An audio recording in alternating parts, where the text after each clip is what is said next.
Walang hiya ka talaga? Bumubuntis ako, nagpababae ka na naman? Ha? Anong nagpababae na naman sinasabi mo? Ha? Sino ba nagsabi sa'yo? Ang dami kayo nagsabi sa akin. Eh, baka naiingit lang sa akin yan na. Ano naiingit? Wala akong babae. Wala kang babae? Wala. Ay, hindi mo ako mapapaniwala, no? May babae ka. Hindi ako nagbababae. Sinabi makulit ka. Sinabi ko sa'yo, hindi ako nagbababae. Ano hindi ka nagbababae? Ang kulit-kulit pa ikaw. Nakahuli mo ba ako? Anong ebidensya mo? Wala akong nakakita ng babae. Hoy, kapag nahuli kita, umanda-handa ka talaga sa akin. Hindi mo ba ako titigilan, ha? Hindi mo ako titigilan. Sabi na, huwag mo ko Hindi ako nagbababae. Sinasabi siya, makulit ka. Makulit ka.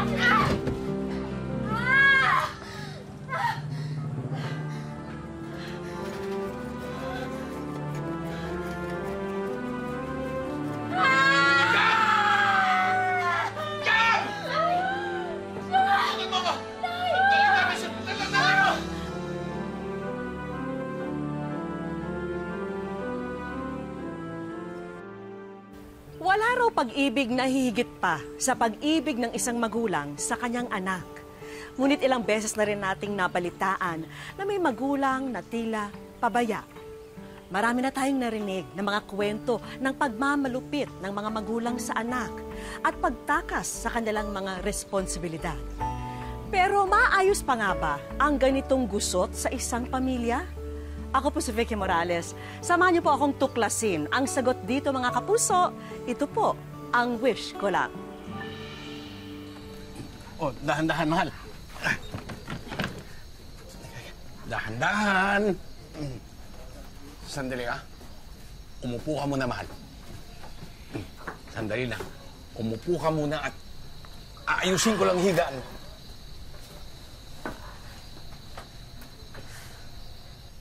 Anak, may problema ka ba? Kanina ko pa kasi nakikita ng lilisik yung butas ng ilong mo eh. Kasi naman, Nay, bakit hindi niyo sinabi na sinaktan kayo ni tatay kaya kayo nakunan? Anak, aksidente lang naman yung nangyari. Tinan mo, asikaso niya. Aksidente? Nay, alam niyang buntis kayo pero tinulak ka pa rin niya. Tsaka, mabait lang yan ngayon kasi natatakot na baka isumbong natin yung ginawa niya. Shhh! Ipakapatid ka. Ayaw. Okay na. Nay, hayaan. Ano, kalimutan na lang natin, gano'n? Nay, namatayan ka ng anak. Namatayan ako ng kapatid. Kaya niyo bang kalimutan lang yun? Hal! Hal! Halika na. Ayos na yung higaan mo. Halika na. Dahan-dahan. Halika na. Sabi mo hindi ka na maglalasing. Sabi mo magbabago ka na. Hindi ako lasing. Nakainom lang. Kung alam ko lang na ganito ang mangyayari, ipinakulong ka na lang sana. Pwede gawin mo. Tignan ko lang kung mabuhay kayong mag-ina pag wala ako.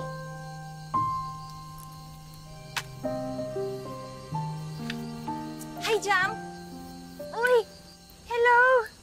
Ay, magandang gabi po. Magandang gabi rin, Jam. Oh, anak, paano? Maano na kami ng nanay mo, ha? Ingat, Daddy. Sige. Mami. Sige Sige, po, una na kami, ha? ingat po.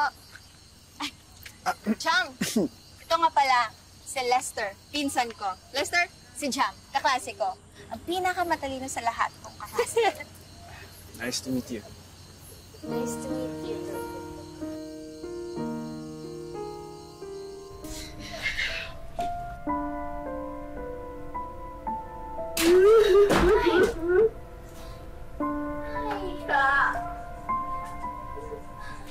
Ay, grabe na po.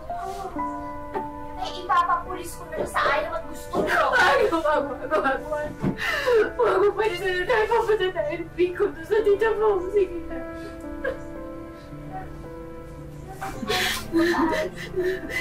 Ipapatransfer kita. Sige na, ito lang yung parati para matapos. Sige na naman, anak. Umalis na tayo. Sige na.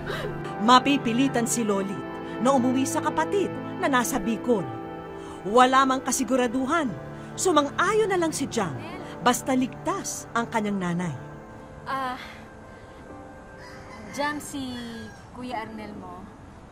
Arnel si Jam.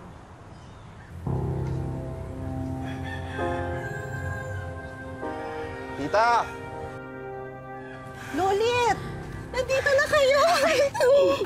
Kumusta ang biyahe? Okay naman. Si Jam na ba to? Ang laki na! Kaawang ka ng Diyos.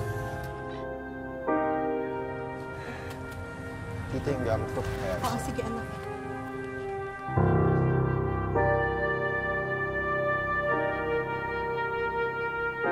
Jam, pagpasensya mo ng kapatid mo, ha? Kapatid?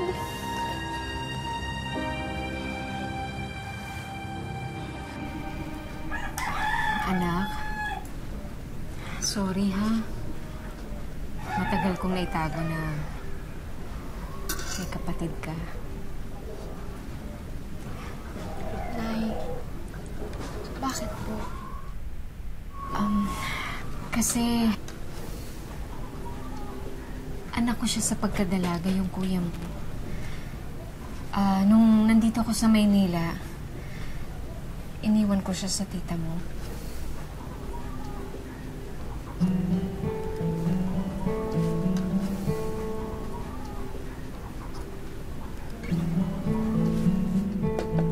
Arnel, kumain ka na ba? Kayo mag-ina. Una at huling beses nyo nakain na libre yan dito, ah. Hindi ako naghahanap buhay para pakainin kayo. Kung gusto nyo kumain, maghanap kayo ng pagkakakitaan. Kung gusto nyo tumira dito, tutulong kayo sa mga gawaing bahay. Maliwanag? Anak, kami ng... Wag na wag mo tatawaging anak, ah.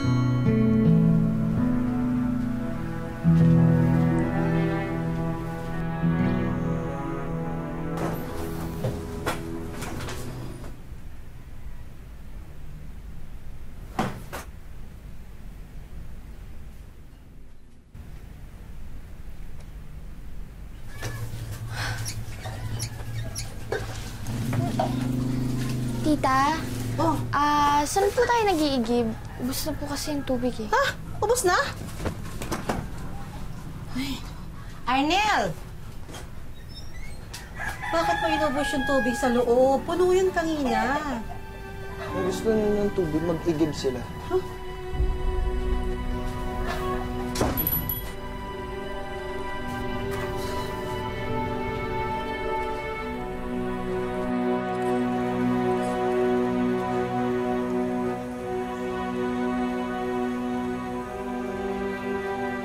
Nay, okay lang po ba kayo? Gusto niyo ako na po magtuloy?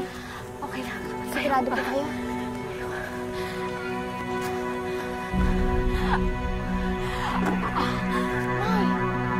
Nay! Nay! Nay! Tita! Nay!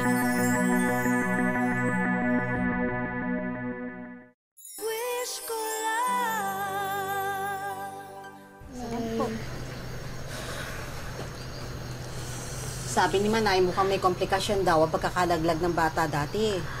Ho? Paano niyo po nalaman yun? Hilot yun, Jam. Lalaga ko ro ito at papainom ko sa Lolit. Hayaan mo na, anak. Wala naman tayong magagawa. Wala tayong pera pang doktor. Tanda-tandaan nyo na kasi, lakas nyo po magpupuntis.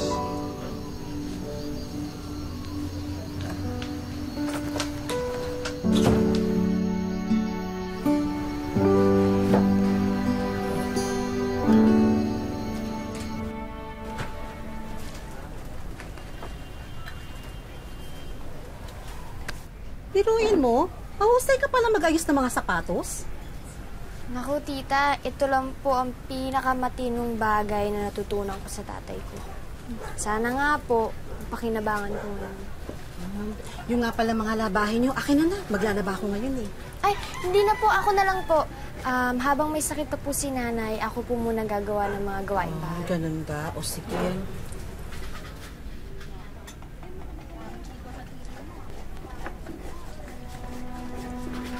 Hoy, hoy! Ano to? Sino may sabi na pwede kayo maglagay ng ganun? Sabi mo, maghanap kami ng pagkakakitaan, di ba? Ang sabi ko sa labas ng bahay, wag dito. Ako ang nagsabi na pwede niya ilagay yan, Arnel. Bahay ko pa rin naman to, di ba? Bahala kayo.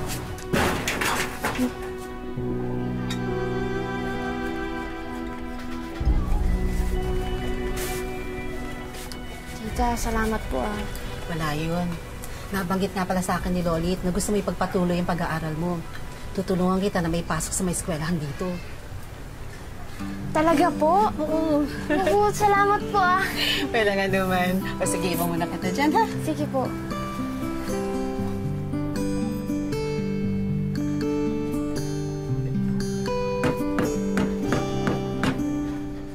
Ito talaga mag-ayos ng mga sapatos ngayon? Oo naman.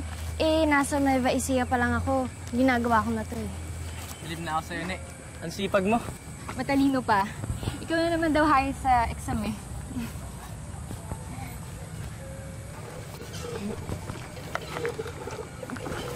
Sige, mauna na ako ah.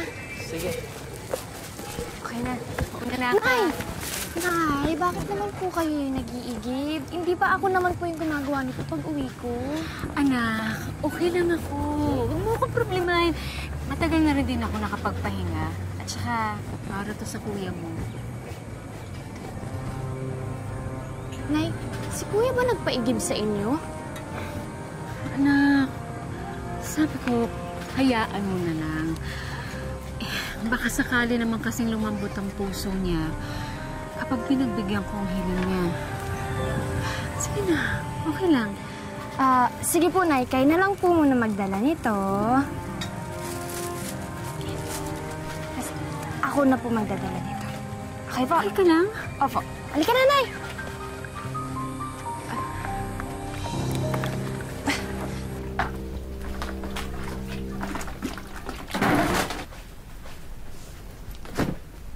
Sumusobra ka na, ah! Ano ka mo? Sumusobra ka na! Alam kong may karapatan ka magalit kay nanay dahil iniwang ka niya. Pero hindi ibig sabihin nun, may karapatan ka ng pahirapan siya. Wala kang alam sa hirap na pinagdaanan ko. Kaya huwag mo akong pagsasabihan ng ganyan. Kung wala akong alam, pues ipaalam mo sa akin. Alam mo ba yung pakiramdam na tinutukso dahil wala kang nanay? Dahil anak ka sa pagkadalaga? Alam mo ba yung pakiramdam na parang tinapon ka na parang basura?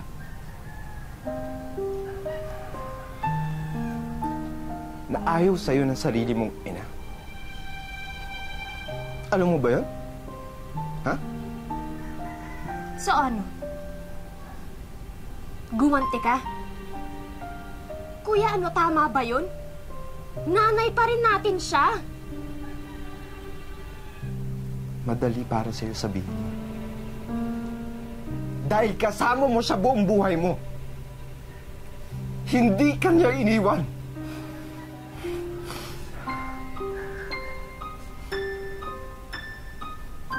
Ikaw yung pinili niya. Hindi ako. Kuya,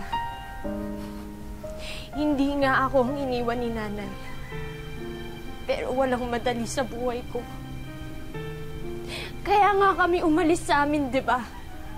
Kasi hindi na namin matiis yung buhay namin doon.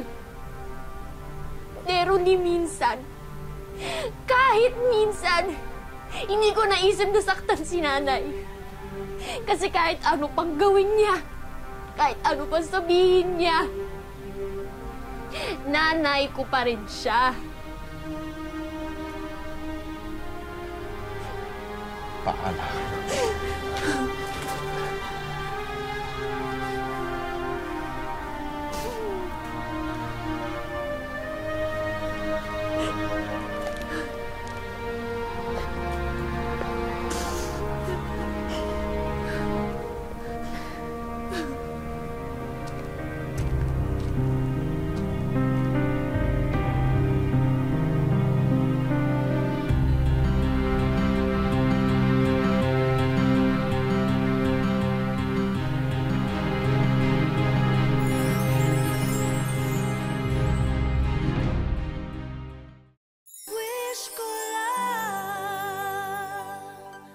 Matapos ang halos 1 taon sa Bicol, dumating ang ama ni Jam para sunduin sila. Ano kaya ang pipiliin nilang mag-ina? Ang pagpapahirap ng kuya o ang buhay na nilayasan nila? Lolit, Jam, patawarin niyo sana ako. Alam ko namang mali yung nagawa ko, pero handa akong magbago. Akong bahala sa pag-aaral mo, anak. Pangako, igagapang natin na makapagkolehiyo ka. Magsisimula tayong muli. Tita, maraming salamat po ah. Walang anuman. Susulat o tatawag ka, ha? Opo. Ate, maraming salamat ha. Salamat. Ako nang bahala. Anak na ang turing ko sa kanya.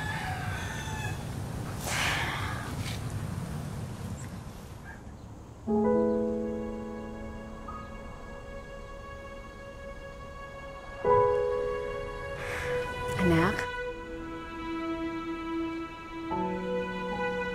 Aalis na kami.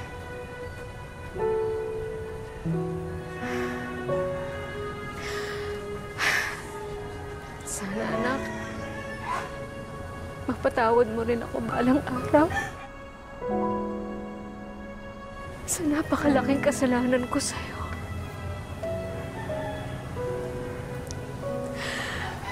Kung pwede ko lang bawiin ang lahat gagawin ko. Pero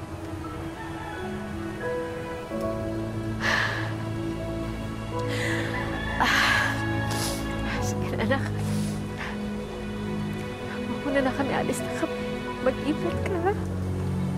Sanay na ako sa pag-alis mo. Huwag ka nang babalik, ha?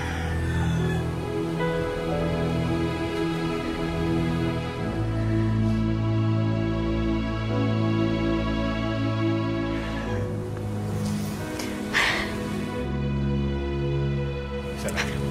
Ingat kayo ha. Sige po. Alis na kami.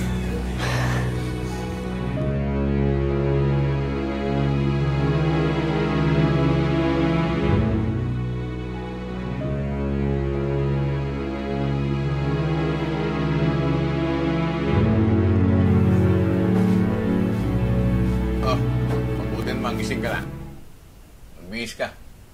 Naihanap na kita ng trabaho doon sa karinderya ni Aling Connie. Po, Oh, pero natupad ko na yung pangako ko sa'yo. Pinag-aral kita. Graduate ka na ng high school, kaya pwede ka na magtrabaho.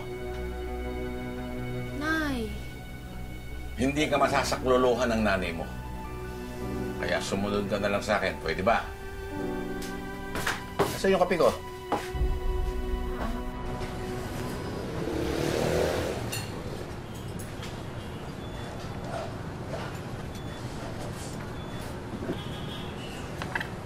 Balita ko, matalino daw at maganda yung bagong servidora dito. Lester! Uy, kamusta ka na? Okay lang. Balita ko, tapos ka na ng high school, ah. Malungkot ka. Kasi feeling ko hanggang doon na lang ako. Tinan mo naman ako ngayon. Tagal natin tinitignan. Alam mo, mabuti pa. Kainin mo na lang ako. Ano bang masarap dito? Sa ngiti mo.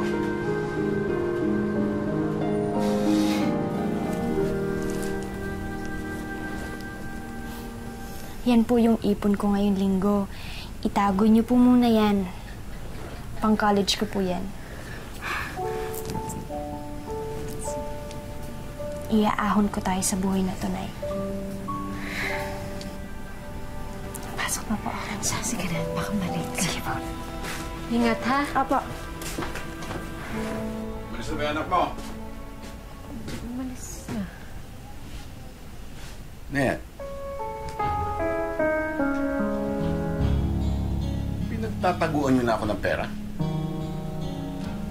Ha?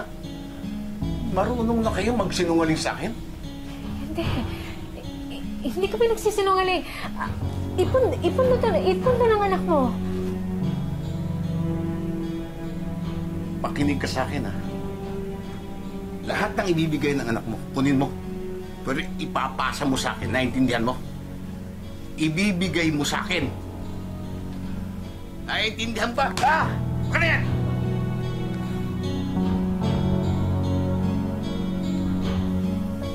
Sige na. Bumalik ka sa trabaho mo. Sige na! Magkano na po yung naiipon natin?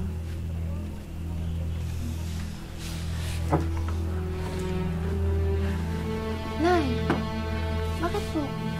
Kasi anak, yung binigay mong pera sa akin, kinuha kasi ng tatay mo eh. Patawarin mo ako, anak. Sasaktan niya kasi ako pag hindi ko binigay sa kanya. Lita! Lita, timpla mo akong kape. Gina! Napakawalang yan nyo talaga eh, no? Wala kayo kasing sama! Tigilan mo ako ng kagaganyan mo, ha? Baka tamaan ka sa... Ano? Sige, tay! Saktan mo ako! Gulpihin mo ako! Tutadya ka lang naman magaling! Bakit?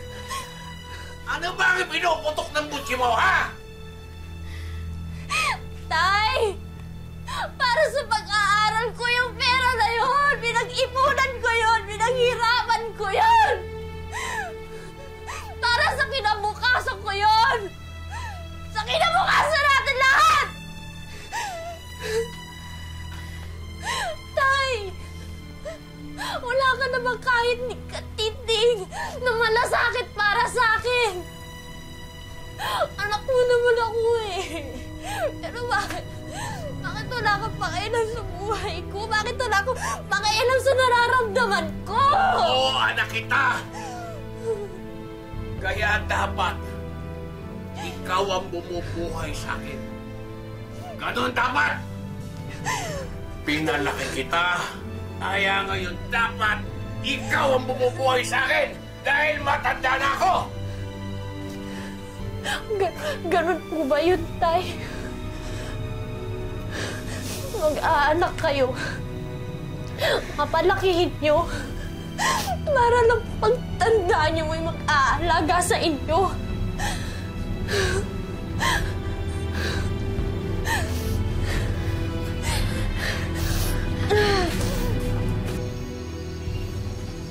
Anong oras ba dapat umuwi ang anak mo? Na yun. Nagpaalam ba sa'yo?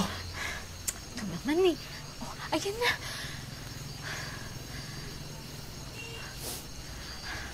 Anak, kinabi ka na naman. Nagkaayaan po kasi kami mga taga-karinderya. Napapadala siya yata ang yayaan nyo.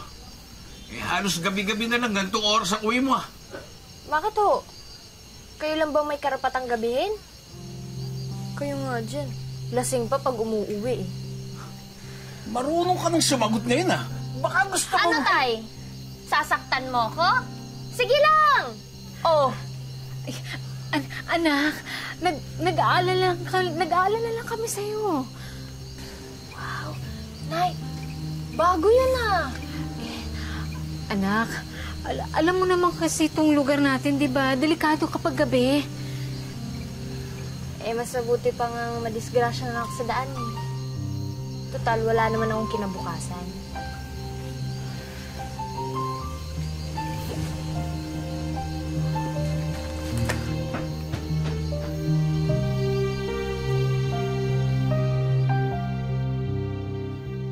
Dahil sa tampo ni Jam sa mga magulang, nabaling na ang atensyon sa kasintahang si Lester at nagbunga ang kanilang pagmamahalan.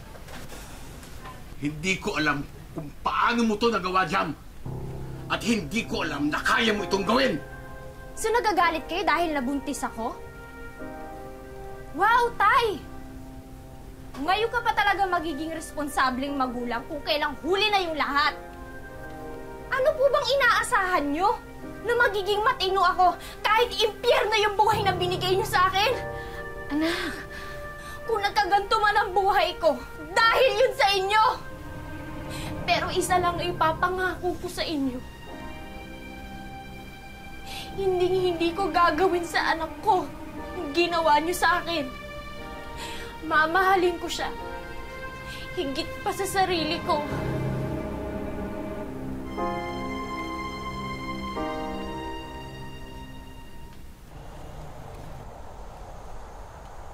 Ano? Ready ka na?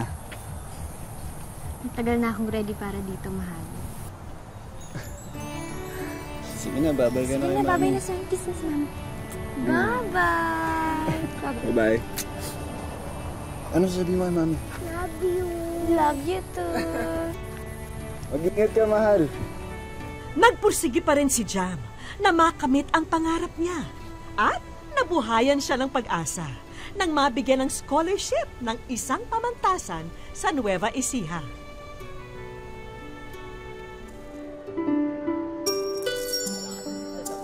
Dito sa Talavera, Nueva Ecija, ipinagpatuloy ni Jam ang kanyang buhay bilang isang estudyante.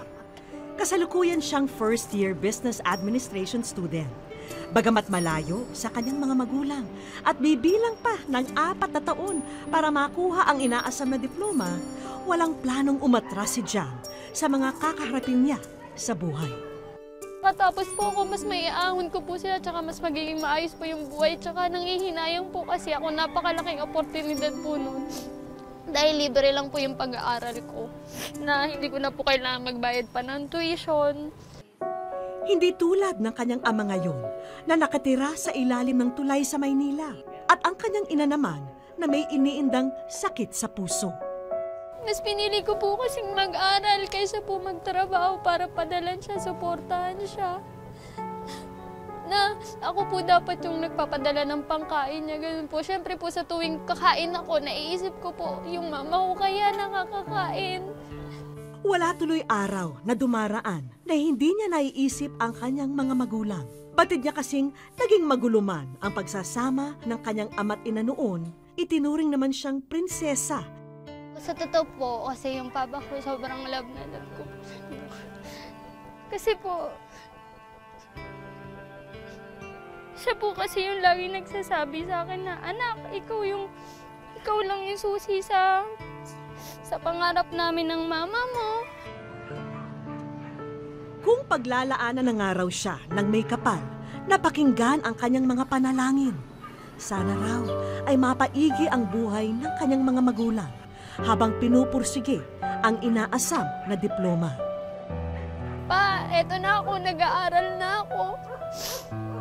Tutuparin ko na yung mga pangarap natin. Ma, huwag kang susuko. Alam ko ako lang yung lakas niyo.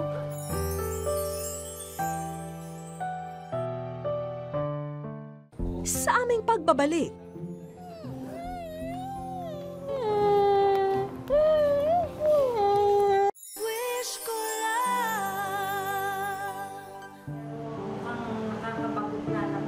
nung sumunod na araw, ipinatawag ng kanilang guro ang mga magulang ng kanilang seksyon. Ngayon, ang aking nakaharap... Isang pagpupulong kasi ang magaganap para sa anibersaryo ng kanilang paaralan.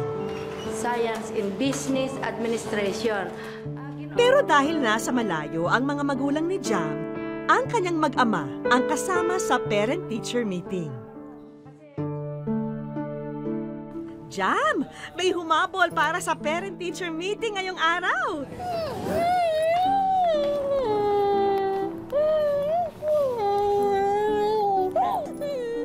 Animoy iyak ng isang musmus ang naging reaksyon ni Jam nang makita niya ang kanyang ama at ina.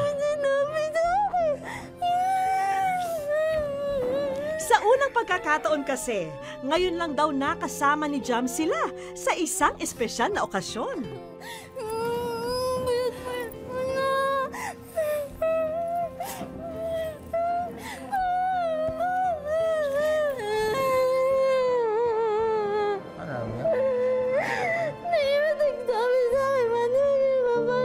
Malupit man ang ama noon ni Jam, eto siya ngayon at taus-pusong humihingi ng kapatawaran sa kanyang mag-ina.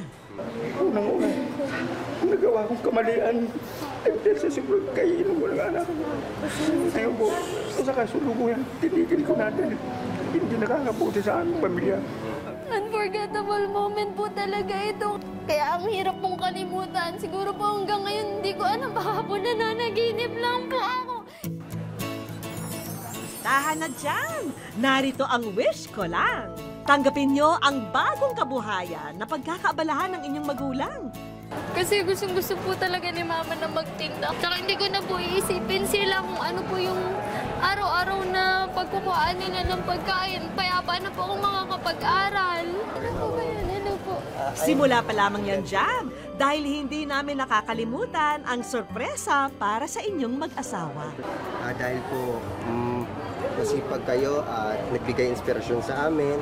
I'm presenting this to you, Certificate of Assistance. After you graduate po, ay tutulungan po namin kayo makakapunta sa trabaho. Salamat po.